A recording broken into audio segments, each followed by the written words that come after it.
Crohn's disease can be really important for general practitioners because it can be much harder to diagnose than other inflammatory bowel diseases. The presentation can overlap with so many other illnesses, and the classic symptoms of diarrhoea and weight loss are not always there in every single case. I'm Kevin Barrett, a GP in Rickmansworth in Hertfordshire. I work with the Royal College of General Practitioners and Crohn's and Colitis UK as their inflammatory bowel disease Spotlight Project clinical champion. So this video aims to bring the nice guidance to life for us as GPs so we can improve the diagnostic pathway for patients and also the care that we give them. Crohn's disease is a version of inflammatory bowel disease that affects at least 115,000 patients in the UK. It provides patchy inflammation throughout the gut, anywhere from the mouth down to the anus. It can affect all layers of the gut wall, so fissures, fistures and strictures can be common with it. But the prevalence in westernised countries seems to be levelling off, whereas those in countries that are becoming industrialised seems to be still rising. And it seems to be something, a combination of factors, environmental factors, maybe lifestyle, maybe pollution, that seem to be increasing the prevalence amongst those groups. Crohn's disease can affect anybody of any age. So there are children under 1 that have been diagnosed and adults over 100 that have been diagnosed.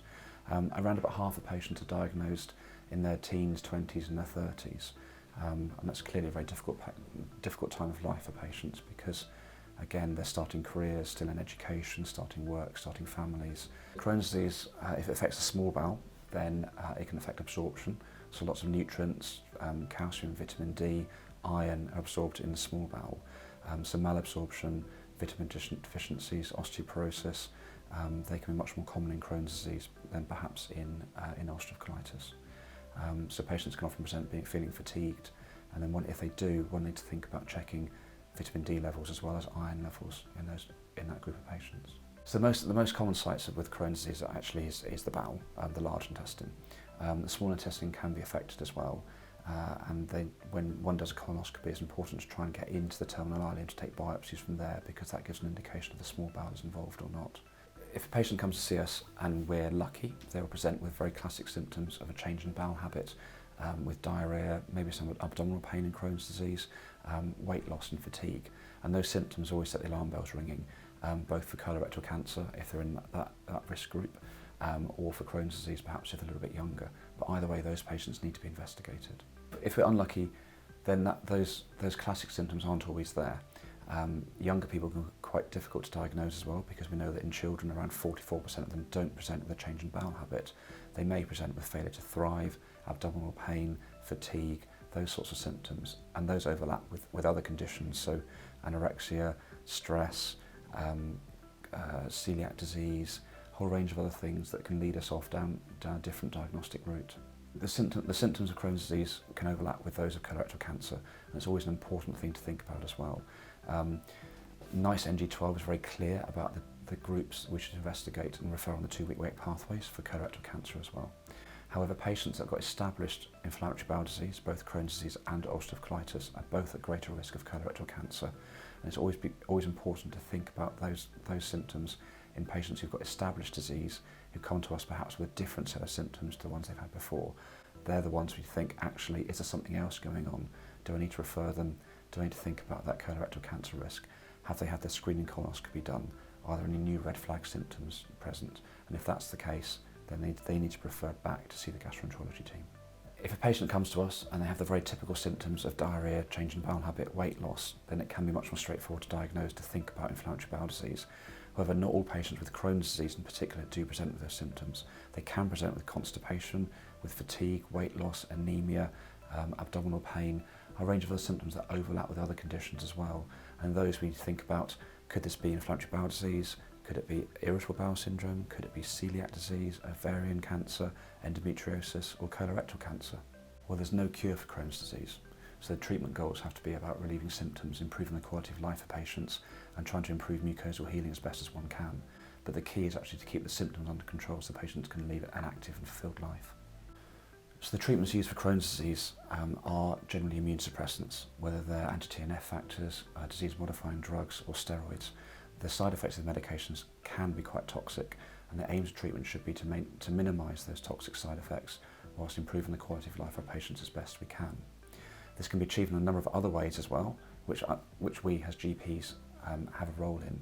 Smoking cessation, improving nutrition, physical activity, and leading a generally healthy lifestyle are all things that we should be encouraging for our patients.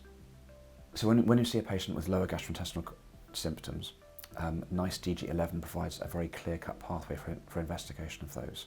We need to make sure that patients don't have any red flag symptoms that require a 2-week wait pathway referral, but for those patients who don't meet those criteria, who have ongoing symptoms for 4 to 6 weeks as a minimum, there's a very clear description of the investigations that we should carry out. Obviously, taking a very good history is important with this, and listening to the patient's ideas, concerns, expectations. Examining their abdomen, looking for an abdominal mass is a key part of that as well. A rectal examination is recommended, but not always necessary in every case. Again, depends upon the relationship one has with the patient and the set of symptoms they have. Blood tests are the next step in investigation. So to look for anemia, raised inflammatory markers, to exclude celiac disease, they're the mainstay of investigating. If those results come back as being abnormal, then it's often quite clear there's something abnormal going on, and those patients usually need referral onwards for further treatment. However, some patients with Crohn's disease in particular can have normal inflammatory markers, normal white blood count, and a negative celiac test. For those patients, the next step would be to do a fecal calprotectin test. So NICE DG11 also talks about testing fecal calprotectin, and calprotectin is a protein that's released by inflammation. So raised levels in the stool can indicate there is inflammation going on inside the gut. It's not raised in every patient with inflammatory bowel disease, and you can get false positives, particularly in patients who've been using anti-inflammatories or may have an infective cause. But NICE DG11 provides a clear-cut pathway with clear cut-off points for which a referral is necessary, or when reassurance can be given that there's unlikely to be a structural problem going on. So a fecal calprotectin result of greater than 250 usually indicates the patient needs to be referred to see a gastroenterologist, and the IBD standards do state that every patient with suspected IBD should be seen by a gastroenterologist within 4 weeks of referral. However, we know that that doesn't always happen because of limited resources within the IBD teams. For patients with a fecal calprotectin of between 100 and 250, those patients probably need a repeat test once they've stopped their anti-inflammatories, so non-steroidals can put up the calprotectin level. The general consensus is that those patients should have a repeat test 4 weeks later. And patients with a result less than 100 are unlikely to have any inflammatory pathology. In order to make a diagnosis of Crohn's disease, a tissue sample is needed to get a histological diagnosis. The most common way this is done is through colonoscopy, so almost every patient who's physically fit enough will have a colonoscopy done. Some patients are not fit enough to have that done, and then a CT or an MRI scan may be used instead. Some patients who have small bowel disease may end up with a capsule endoscopy. However, this will only provide pictures of the bowel and does not provide a tissue diagnosis. Because Crohn's disease can be a multi-system disease, so it doesn't just affect the bowel, it can affect the skin, the eyes, the liver, then the management is a multidisciplinary management. Gastroenterologists, surgeons, because a lot of patients with Crohn's disease do end up having surgery at some point, inflammatory bowel disease nurses, psychologists, dietitians, and specialist pharmacists. More than half of patients with Crohn's disease will end up having surgery at some point in their lives to remove diseased areas of the bowel. It's important that surgeons are involved at an early stage with patients who may be at greater risk of having surgery. Our role as GPs, when patients have been given a diagnosis, is to support them in the wider aspects of their health. Smoking cessation is really important for patients with Crohn's disease. It's also important to make sure that patients keep up their nutrition, because malabsorption is common in Crohn's disease. Because patients with Crohn's disease are typically young, and they've been diagnosed with a relapsing, remitting chronic condition that has no cure. Relapses, again, triggers for relapses. Sometimes for some patients, the symptoms can be triggered by all sorts of different things. Other patients, the disease process just keeps going along by itself, and there's no known trigger for their relapses. But our role as a GP is to support them through a whole range of different aspects of that as well. We can provide advice on contraception, on fertility, travel, nutrition, and patients are often more comfortable talking to us with those more intimate aspects of their lives. So, for example, sex life can be important for patients. There's a lot of overlap in the treatment of Crohn's disease with rheumatic diseases. So the drugs they use are quite similar. So disease-modifying drugs like azathioprine, occasionally methotrexate, they're used quite commonly for patients with Crohn's disease. Biologic medications are also used widely and becoming much more widespread.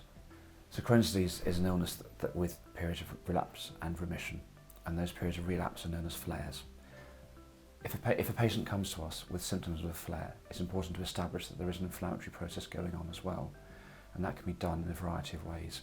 most simply with full blood count and an ESR or CRP. In some areas, calprotectin testing is widely available to GPs, and that can be a useful test to see if a patient is actually in a flare or not. The mainstay of treatments for flares are steroids, but it's important for us to give steroids appropriately and not to overuse steroids because of the risk of osteoporosis, the risk of increased risk of infection, and the potential problems with surgery if patients end up having surgery during that episode of flare. So the NICE guidance for Crohn's disease is an important document to help us as GPs recognise, treat, manage and support our patients with inflammatory bowel disease. Crohn's disease is a condition that can affect all aspects of our patients' lives, and the GP has a key role in supporting our patients. So thank you for listening. I hope people found it a useful and informative video.